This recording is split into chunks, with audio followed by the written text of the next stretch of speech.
Bienvenue chez Rémi, là où tout le monde peut cuisiner. Chaque semaine, 2 marmitons en herbe vont mettre les petits plats dans les grands pour préparer une surprise à une personne qui leur est chère. On va surprendre notre prof de cuisine. On a choisi Patou parce que c'est notre parrain à toutes les deux. On voulait faire une surprise à notre grande sœur parce qu'on la voit pas très souvent. De leurs propres mains, ils vont réaliser un plat gastronomique de A à Z. Mais pour relever ce défi, ils ne seront pas seuls. Le chef Grégory Cuiron va les guider à la manière de Rémi dans Ratatouille. Attends, c'est un peu bizarre. Moi, je suis pas ça tombe sur moi. Mais si l'ambiance et la bonne humeur sont au rendez-vous, ils vont devoir donner le meilleur d'eux-mêmes. Allez, allez, tu t'endors. Ah oui, fouette ça vigoureusement. Leur défi, surprendre et épater un proche qui, accompagné d'un complice, pense venir chez Rémi pour goûter un nouveau plat réalisé par Grégory lui-même. 3, 2, 1. Le proche aimera-t-il ce plat spécialement préparé pour lui? C'est vachement bon. C'est un dessert de pro, il n'y a rien à dire, c'est parfait. Moi, je mange tout. C'est génial. Quelle sera sa réaction lorsqu'il va découvrir qui se cache derrière cette surprise? Oh là là, il va lire le message, Ah ben ça pour une surprise. Je vous sens ému là. Ouais. Je savais même pas qu'ils avaient des dons culinaires. C'est parti, tous à vos fourneaux puisque chez Rémi, tout le monde peut cuisiner.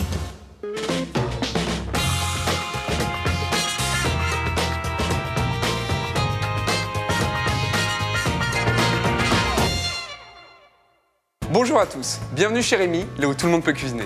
Nos 2 cuisiniers du jour sont Antoine et Martin et ils arrivent tout de suite. Je m'appelle Antoine, j'ai 10 ans. Mes passions, c'est le foot, le tennis, j'aime bien la guitare. Moi, c'est Martin, j'ai 13 ans. Et mes passions, ce sont le rugby et la musique. Martin et Antoine sont surtout pleins d'entrain et quand ils ne sont pas chacun sur leur terrain, c'est en cuisine que les 2 frères se retrouvent. On est venus parce qu'on aime bien cuisiner tous les deux. Salut Antoine. Salut. Bonjour. Salut Martin. Bon, aujourd'hui on va cuisiner pour qui? Pour notre grand frère, Alexis. Alexis, d'accord. Qui va fêter son anniversaire dans quelques jours. On a choisi Alexis parce que le gâteau qu'on va faire, c'est un gâteau au chocolat et qu'il adore le chocolat. Du coup, comme lui aussi il aime bien manger et cuisiner, on pourra le faire après avec lui. À 15 ans, Alexis est l'aîné de la fratrie. C'est lui qui aura droit tout à l'heure à la surprise préparée par ses petits frères qui le considèrent comme un modèle. Alexis est loin de se douter de ce qu'il attend chez Grégory. Et vous avez pensé à une recette en particulier? Ouais, on va faire une forêt noire. Une forêt noire? Pourquoi? Comment ça se fait? C'est étrange une forêt noire. On a décidé de faire une forêt noire parce que c'est plus difficile que le gâteau au chocolat, parce que la forêt noire est réputée pour être un gâteau très difficile à réaliser. Et vous savez d'où ça vient la forêt noire? D'Allemagne. Tout à fait d'Allemagne. Ça se dit Schwarzwälder Kirschtorte. Allez, à vous. On va faire pour Alexis une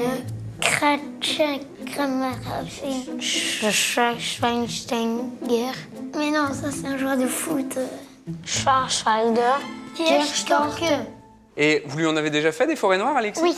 Ouais. Ça lui a plu? Ouais.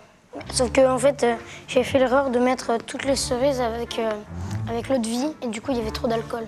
Ah d'accord. Donc c'était un petit peu loupé la dernière fois. Comme on a déjà raté la forêt noire, on a un peu peur que ça fasse la même chose, mais comme on est aussi aidé par un grand chef, ça va nous rassurer.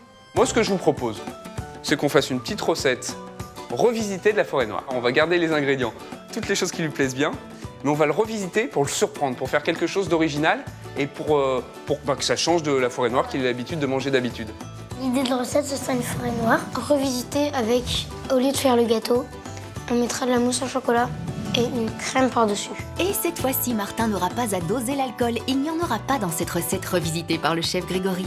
De cette façon, tout le monde pourra le déguster. Alors, satisfait les garçons? C'est original et ça nous plaisait à tous les deux. On y va? Première étape? Préparer la mousse. Pas du tout, lavage de main. Ah oui. Alors, pour cette forêt noire, je vous propose qu'on réalise une mousse au chocolat. Une mousse au chocolat pour laquelle il faudra 250 g de chocolat noir, 4 œufs, 30 g de sucre en poudre, une pincée de sel. Pour démarrer, il faut casser les œufs. Je vous rassure, je suis nulle en ça. T'es nul à ça? Ah oui. Ouais non, t'es jamais nul, faut essayer. Et puis c'est jamais trop tôt pour apprendre, hein. Tu sais, moi à ton âge, je savais pas clarifier des œufs. C'est difficile quand même. Parce que faut séparer le blanc du jaune, du blanc. Enfin,